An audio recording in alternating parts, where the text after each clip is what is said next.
Na parte de domingo, entrada triunfal.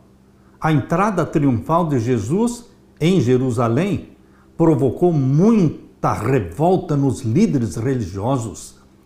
Queridos, Jesus, diferente das outras vezes, ele se deixou levar pelo povo cantando glória a Deus, hosana ao filho de Davi.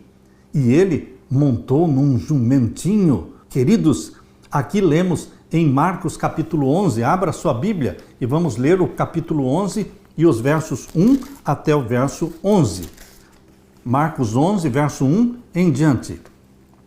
E logo que se aproximaram de Jerusalém, de Betfagé e de Betânia, junto do Monte das Oliveiras, enviou 2 dos seus discípulos. E disse-lhes: Ide à aldeia que está defronte de vós, e logo que ali entrardes, encontrareis preso um jumentinho, sobre o qual ainda não montou homem algum. Soltai-o e trazei-mo. E se alguém vos disser: Por que fazeis isso? Dizei-lhe que o Senhor precisa dele, e logo o deixará trazer para aqui. Interessante como o Espírito Santo falava com Jesus, possuía a mente de Jesus. Jesus não usava os seus poderes divinos. Ele era guiado pelo Espírito Santo, possuído pelo Espírito Santo. Por isso ele disse para os discípulos para que fossem até a cidadezinha que estava bem próxima. E ele falou: Ide à aldeia que está defronte de vós, e logo que ali entrardes, encontrareis preso um jumentinho. Como é que Jesus sabia que existia um jumentinho preso logo na entrada da cidade, sobre o qual nenhum homem havia ainda montado? Como é que ele sabia isso? Porque ele era Deus? Ou porque ele era um homem que vivia na dependência de Deus, possuído pelo Espírito Santo? E o Espírito Santo dizia para Jesus: faça isso, fale isso, vá aqui, vá ali. Queridos, a vida de Jesus era possuída pelo Espírito Santo. Jesus quer dirigir você e a mim com o mesmo poder. O Espírito Santo que possuiu Jesus, que gerou Jesus no ventre da Virgem Maria, o Espírito Santo que gerou a mim e a você quando nascemos da água e do Espírito. Esse mesmo Espírito nos guia, nos orienta, nos fala através de intuições mentais, dizendo: faça, não faça, fale, não fale, vá aqui, vá ali, compre ou não compre. Queridos, o Espírito Santo nos guia através de intuições mentais, assim como fazia com Jesus. E aqui diz o verso 3, e se alguém vos disser: por que fazeis isso? Diz-lhe que o Senhor precisa dele e logo o deixará trazer para aqui. Foram e encontraram o jumentinho preso fora da porta, entre 2 caminhos, e o soltaram. Exatamente como Jesus tinha falado, eles encontraram o jumentinho. E alguns dos que ali estavam lhes disseram: que fazeis soltando o jumentinho?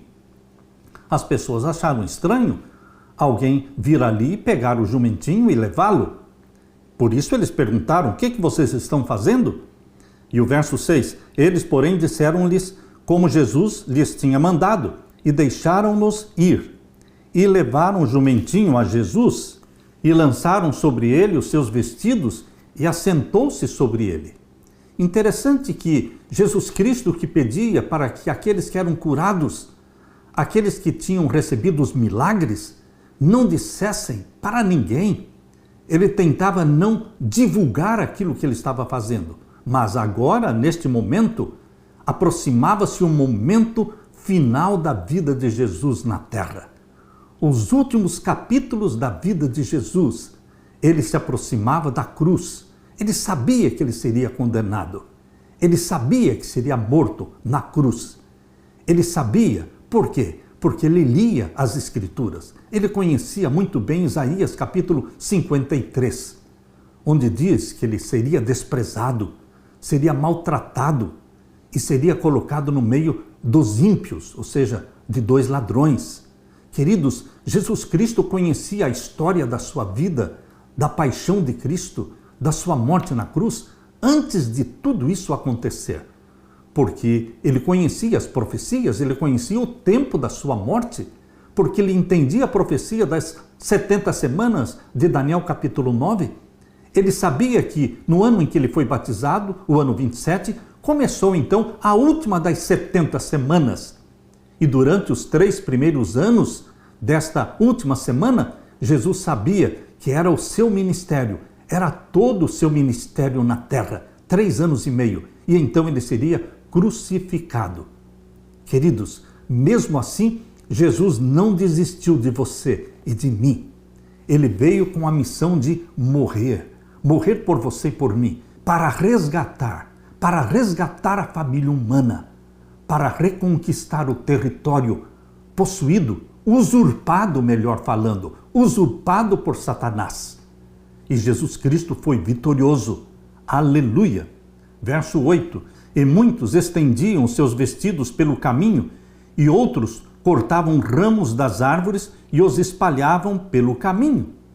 Exatamente como a profecia de Zacarias, capítulo 9. Abra sua Bíblia em Zacarias, capítulo 9 e o verso 9. Aqui temos a profecia que se cumpriu quando Jesus entrou na cidade de Jerusalém montado num jumentinho. Zacarias 9:9: Alegra-te muito, ó filha de Sião, exulta, ó filha de Jerusalém, eis que o teu rei virá a ti, justo e salvador, pobre e montado sobre um jumento, sobre um asninho, filho de jumenta. Esta profecia, feita cerca de 400 anos antes de Cristo nascer, se cumpriu quando Jesus pediu para que os discípulos fossem buscar este jumentinho e o trouxessem para que ele pudesse entrar na cidade de Jerusalém montado no jumentinho. E muitos estendiam seus vestidos pelo caminho, e outros cortavam ramos das árvores e os espalhavam pelo caminho.